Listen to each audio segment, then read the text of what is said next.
warahmatullahi wabarakatuh. Salam sejahtera untuk kita semua.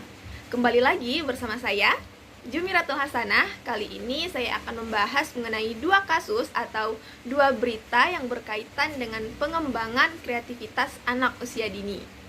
Ada artikel atau berita yang pertama, yaitu belajar coding sejak dini dapat mengasah kreativitas anak. Dan artikel atau berita yang kedua, meningkatkan kreativitas anak melalui seni montase. Nah, menarik sekali bukan pembahasan kita pada kali ini? Yuk, simak selengkapnya, cekidot! Baik, langsung saja kita masuk ke artikel atau berita yang pertama, belajar coding sejak dini dapat mengasah kreativitas anak. Mengasah kreativitas anak bisa dilakukan dengan berbagai cara ya. Salah satu yang lagi ngetren banget nih di era digital saat ini adalah dengan belajar coding. Nah, teman-teman pasti bertanya nih, apa sih itu coding?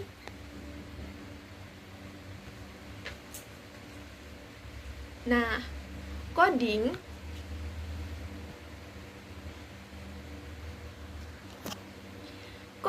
adalah salah satu tindakan dari langkah-langkah pemrograman dengan menuliskan kode atau skrip dalam bahasa pemrograman. Supaya skrip tersebut dapat dipahami oleh komputer, maka saat proses coding, kamu harus mengikuti aturan sintaks yang berlaku. Aturan sintaks sangat tergantung dari bahasa pemrograman apa yang kamu gunakan saat menuliskan skrip. Bingung kan teman-teman? Ya, sama saya juga. Atau dengan kata lain nih, coding merupakan kegiatan di mana kamu memberitahukan komputer apa yang harus dia kerjakan untuk kamu. Sebuah kode yang ada pada skrip bisa diibaratkan layaknya bahasa sehari-hari. Setiap kode yang kamu tulis akan membantu komputer untuk mengetahui dan memahami apa yang ingin kamu lakukan pada komputer. Komputer akan menerima perintah ini dan komputer akan melakukan operasi berdasarkan perintah yang kamu tuliskan. Nah, aktivitas coding yang kerap disebut sebagai bahasa masa depan memungkinkan anak untuk dapat berkomunikasi lebih akrab dengan kemajuan teknologi yang ada. Sebab, memperkenalkan coding di usia anak dapat membuatnya berpikir kreatif di era digital seperti saat ini. Lebih dari itu, menurut laporan dari McKinsey Global Institute, hampir separuh dari pekerjaan manusia akan diambil alih oleh mesin atau robot otomatis pada tahun 2055. Sementara saat ini jumlah programmer yang menguasai coding masih sangat terbatas. Akibatnya, profesi programmer atau developer menjadi profesi yang paling banyak dicari dan dibutuhkan termasuk di Indonesia.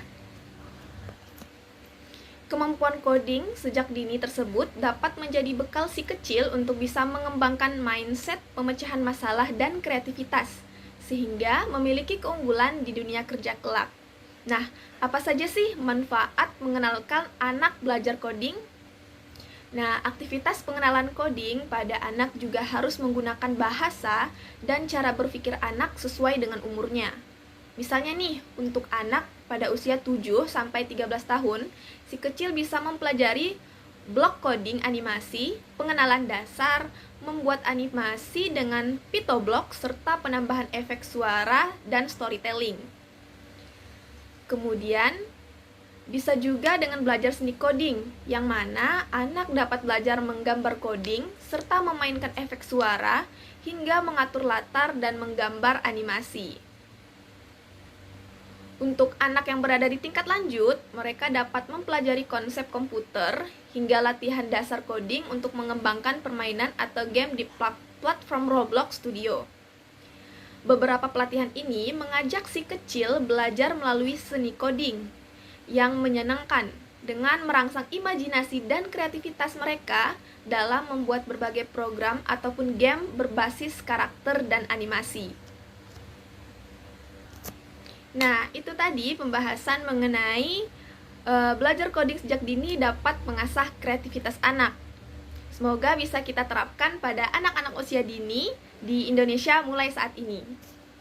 Next, kita masuk ke pembahasan artikel atau kasus berita yang kedua, yaitu meningkatkan kreativitas anak melalui seni montase. Seni merupakan perilaku manusia dalam mengoptimalkan imajinasi dan ide kreatif untuk menerangkan, memahami, dan menikmati hidup melalui hal yang dapat dilihat dan disentuh. Hal ini dikemukakan oleh Musa dan Hasis pada tahun 2020. Nah, sedangkan montase sendiri adalah salah satu karya seni rupa yang berwujud potongan gambar-gambar yang ditempel menjadi gambar yang memiliki makna. Montase sendiri berasal dari kata montage, yang dalam Kamus Besar Bahasa Indonesia memiliki arti komposisi gambar yang dihasilkan dari pencampuran unsur dari beberapa sumber. Pendidikan bertujuan mengembangkan kreativitas anak melalui pembelajaran, permainan, dan aktivitas lain yang mendukung tumbuh kembang anak. Kreativitas seni rupa dapat dikembangkan melalui kegiatan montase ini. Dalam pembelajaran montase, tahap awal yang dapat dilakukan adalah persiapan, yaitu dengan mengumpulkan alat dan bahan montase. Adapun alat dan bahannya antara lain kertas HVS, lem kertas, gunting, pensil warna, krayon, potongan gambar, lembaran gambar utuh dan buku atau majalah bekas. Kemudian tahap kedua yaitu merancang ide atau gagasan untuk menciptakan sebuah karya seni sesuai dengan tema yang ditentukan.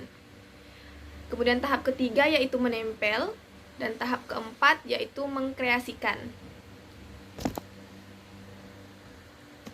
Nah, seluruh tahapan dalam seni montase ini dapat meningkatkan kreativitas anak, dari proses persiapan bahan dan alat sampai tahap presentasi secara langsung maupun tidak langsung memberikan stimulasi agar anak berpikir kreatif. Melalui kegiatan montase, daya imajinasi, khayal, sikap cekatan, telaten, dan kreativitas anak usia dini dapat berkembang secara utuh dan menyeluruh tanpa batas. Jadi, kesimpulannya adalah kreativitas sangat dibutuhkan untuk menghadapi tantangan zaman.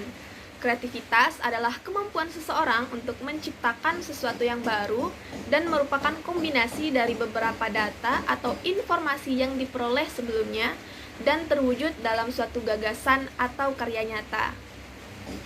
Hal yang penting dalam kreativitas itu bukanlah penemuan sesuatu yang belum pernah diketahui orang sebelumnya, tapi produk kreativitas itu merupakan sesuatu yang baru bagi diri sendiri. Anak usia dini memerlukan kegiatan untuk mendukung perkembangan potensi yang dimilikinya, termasuk kreativitas. Kreativitas anak usia dini dapat diwujudkan dengan berbagai cara. Contohnya adalah dengan belajar coding dan belajar seni montase. Nah, sekian yang dapat saya sampaikan pada kesempatan kali ini. Apabila ada kesalahan, saya mohon maaf yang sebesar-besarnya. Mungkin kita bisa bertemu lagi di lain kesempatan, dan semoga pembahasan kali ini membawa manfaat untuk kita semua. Semoga kita bisa menerapkannya pada anak-anak usia dini. Saya, Jumiratul Hasanah, pamit undur diri. Sampai jumpa di lain kesempatan.